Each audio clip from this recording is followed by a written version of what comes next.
بسم اللہ الرحمن الرحیم۔ السلام علیکم ورحمۃ اللہ وبرکاتہ۔ الحمد للہ رب العالمین والصلاة والسلام علی سید الانبیاء والمرسلین، اما بعد۔ ناظرین، آپ تمام کا Z+TV میں استقبال ہے۔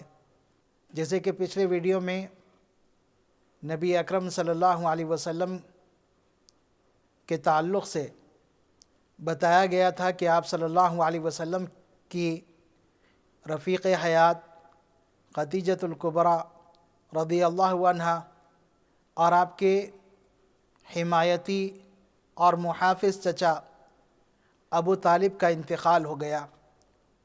دونوں کے انتقال سے آپ صلی اللہ علیہ وسلم بہت زیادہ رنجیدہ اور بہت زیادہ غمگین ہو گئے، اور پھر جب ابو طالب نہ رہے تو قریش مکہ کی مکاریاں بھی بڑھنے لگی اور وہ تکلیف اور ایذا رسانی کے نئے نئے راستے ڈھونڈنے لگے۔ تو نبی اکرم صلی اللہ علیہ وسلم نے ارادہ کیا کہ اسلام کی دعوت کو مکہ کے باہر پہنچائے۔ آپ نے مکہ سے 120 کلومیٹر پر واقع طائف شہر کا انتخاب کیا، جو اس زمانے میں جس کی مسافت 120 کلومیٹر تھی، آج مختصر سڑکیں بننے کی وجہ سے مسافت کچھ کم ہو گئی ہے۔ تو نبی اکرم صلی اللہ علیہ وسلم آپ کے آزاد کردہ غلام زید ابن حارثہ کے ساتھ مکہ سے روانہ ہوئے اور طائف پہنچے۔ طائف میں بنو ثقیف آباد تھے۔ ثقیف ایک مشہور قبیلہ تھا جو بہت بہادر، دلیر اور جرأت مند تھا، اور اس قبیلے والے نبی اکرم صلی اللہ علیہ وسلم سے کسی نہ کسی طرح کی رشتہ داری رکھتے تھے۔ نبی اکرم صلی اللہ علیہ وسلم نے طائف پہنچ کر بنو ثقیف کے قبیلے میں پہنچے اور ان کے سرداروں کے سامنے اسلام کو پیش کیا۔ بنو ثقیف کے 3 سردار تھے، ایک عبد یالیل بن عمر، اور دوسرا مسعود ابن عمر، اور تیسرا حبیب ابن عمر۔ آپ نے تینوں کو بھی اسلام کی دعوت دی، توحید سے واقف کرایا اور انہیں اچھے انداز میں سمجھایا، لیکن تینوں نے بھی آپ کی بات ماننے سے صاف انکار کر دیا اور آپ کے ساتھ غلط انداز میں گفتگو کیا۔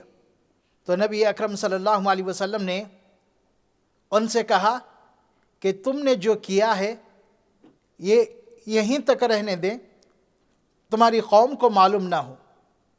نبی اکرم صلی اللہ علیہ وسلم طائف میں 10 دن مقیم رہے، اور طائف کے اطراف بھی آپ کئی دن رہے، جس کی وجہ سے بعض مورخین نے کہا کہ طائف میں آپ کا قیام 1 مہینے تک رہا۔ اصل شہر میں 10 دن اور اطراف و اکناف میں آپ نے اور دن گزارے، اس طرح پورا 1 مہینہ طائف میں گزرا۔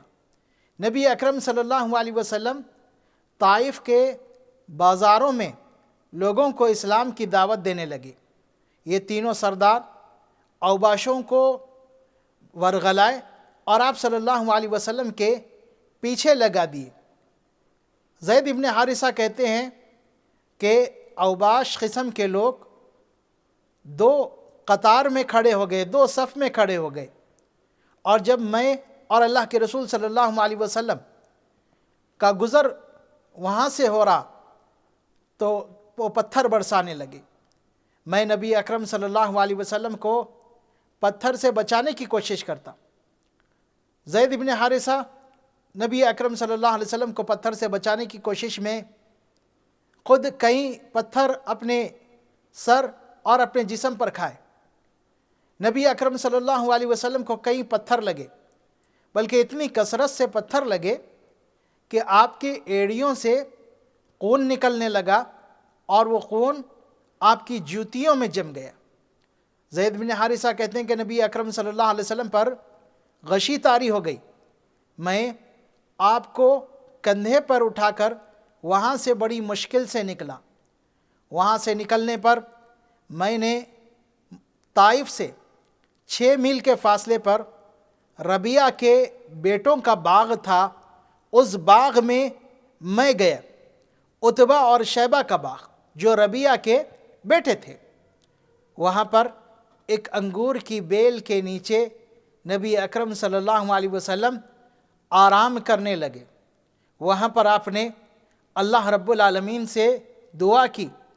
اللہ رب العالمین سے دعا کرتے ہوئے نبی اکرم صلی اللہ علیہ وسلم نے الفاظ ادا کیے، اللہم الیک اشکو ضعف قوتی وقلت حیلتی وہوانی علی الناس یا ارحم الراحمین انت رب المستضعفین انت ربی الی من تکلنی الی بعید یتجہمنی ام الی عدو ملکتہ عمری وَإِن لَّمْ يَكُنْ بِكَ عَلَيَّ غَضَبٌ فَلَا أُبَالِي وَلَكِنْ عَافِيَتُكَ أَوْسَعُ لِي۔ نبی اکرم صلی اللہ علیہ وسلم کے ان کلمات پر غور کرنے سے آپ صلی اللہ علیہ وسلم کے درد اور الم کا پتہ چلتا ہے کہ آپ کتنا رنجیدہ ہوئے اہل طائف کے بدسلوکی سے، کتنا آپ کو تکلیف پہنچی طائف والوں کی غلط سلوکی سے۔ نبی اکرم صلی اللہ علیہ وسلم فرماتے ہیں، اللہم الیک اشکو ضعف قوتی وقلت حیلتی وہوانی علی الناس، اے اللہ میں تجھ سے میری کمزوری، بے بسی اور لوگوں کے پاس ناقدری کی شکایت کرتا ہوں۔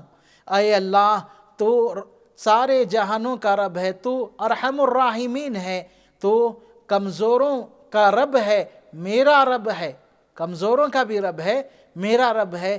اے الہی تو مجھے کسے سونپ رہا ہے، کس کے سپرد کر رہا ہے؟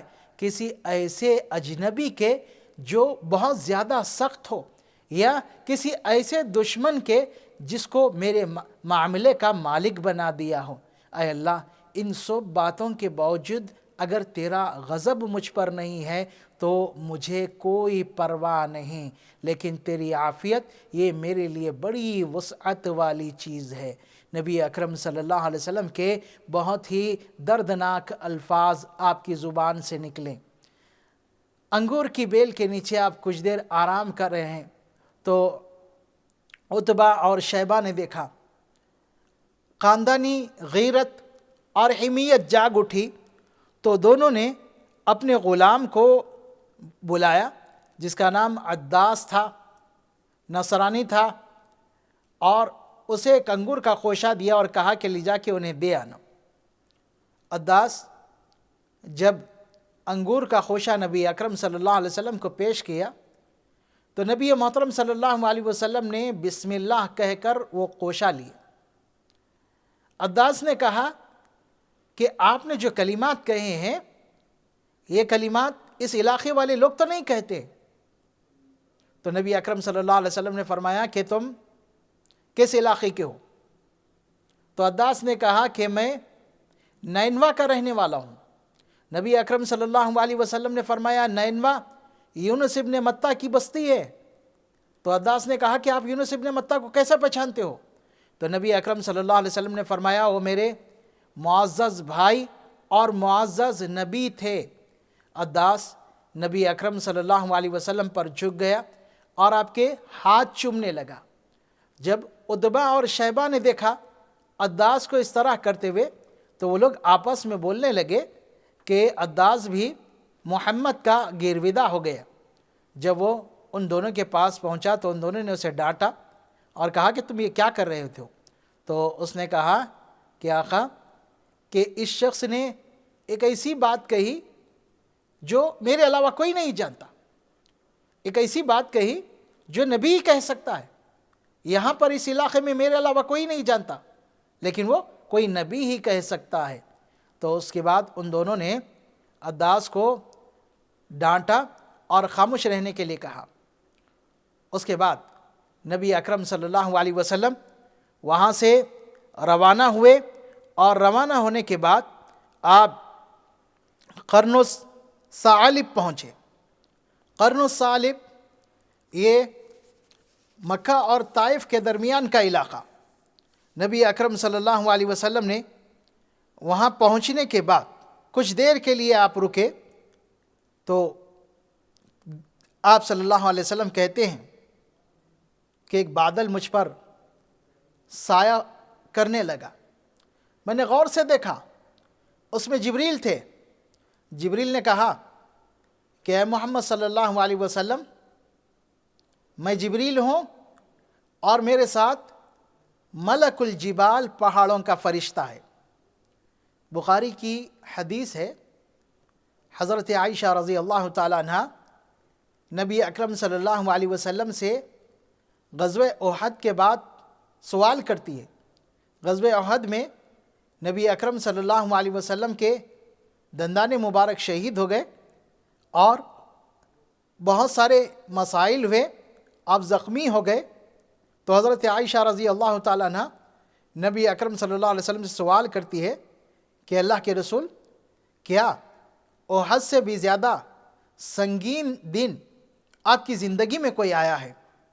تو آپ صلی اللہ علیہ وسلم نے فرمایا کہ اے عائشہ، میں جب طائف پہنچا تو طائف والوں نے مجھ سے بدسلوکی کی اور میرے ساتھ غلط برتاؤ کیا، یہاں تک کہ جب میں قرن الثعالب پہنچا تو دیکھا کہ بادل کا ٹکڑا ہے، اس میں جبریل ہے۔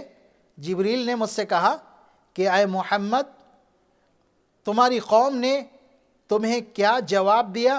اللہ تبارک و تعالیٰ اس کو سن لیا ہے۔ تمہارے ساتھ کیا کیا؟ اللہ رب العالمین اس کو دیکھ لیا ہے، اللہ رب العالمین جانتا ہے۔ یہ میرے ساتھ پہاڑوں کا فرشتہ ہے، اللہ تبارک و تعالیٰ نے آپ کی خدمت میں بھیجا ہے تاکہ آپ ان کے بارے میں جو حکم دے اس پر وہ عمل کریں۔ اس کے بعد ملک الجبال پہاڑوں کے فرشتے نے کہا کہ اے محمد صلی اللہ علیہ وسلم، اللہ تبارک و تعالیٰ نے آپ کی بات سن لی اور آپ کی قوم نے آپ کو جو جواب دیا وہ بھی اللہ تبارک و تعالیٰ نے سن لیا۔ اللہ رب العالمین نے مجھے آپ کے پاس بھیجا تاکہ آپ ان بستی والوں، طائف والوں کے بارے میں حکم دیں، اور اگر آپ مجھے ان کے بارے میں حکم دیں گے تو میں انہیں اقبشین یعنی دو پہاڑوں کے درمیان ڈال کر پیس دوں گا۔ اقبشین مکہ کے دو پہاڑ تھے، مکہ کے دو پہاڑ، وہ دونوں کو ملا کر اقبشین کہا جاتا ہے۔ وہ پہاڑ کون سے تھے؟ ابو قبیس اور قعیقان، یہ دو پہاڑ تھے۔ یہ دونوں پہاڑوں کے درمیان ڈال کر انہیں پیس دوں۔ نبی اکرم صلی اللہ علیہ وسلم نے فرمایا کہ نہیں، اس طرح نہیں ہوگا، بل ارجو ان یخرج اللہ من اصلابہم من یعبد اللہ وحدہ ولا یشرک بہ شیئا۔ نہیں، مجھے امید ہے کہ اللہ تبارک و تعالیٰ ان کے پشت سے ایسی اولاد لائے گا، ایسی نسلیں نکالے گا جو صرف اللہ کی عبادت کریں گی، اللہ کے ساتھ کسی کو شریک نہیں کریں گی۔ تو نبی اکرم صلی اللہ علیہ وسلم نے طائف کے سفر کو اور طائف میں آپ کے ساتھ جو سلوک کیا گیا اس کو اپنی زندگی کے سب سے سخت ترین ایام اور سخت ترین حالات قرار دیا۔ یہ نبی اکرم صلی اللہ علیہ وسلم کے ساتھ کیا گیا۔ اس کے بعد آپ مکہ کے لیے روانہ ہوئے، اور مکہ پہنچنے کے لیے آپ کے سامنے مسئلہ تھا کہ کسی کی پناہ لے، اور آپ پناہ کی تلاش میں تھے۔ اللہ تبارک و تعالی ہمیں عمل کی توفیق عطا فرمائے۔ انشاءاللہ مزید باتیں آئندہ ویڈیو میں آئیں۔ السلام علیکم ورحمۃ اللہ۔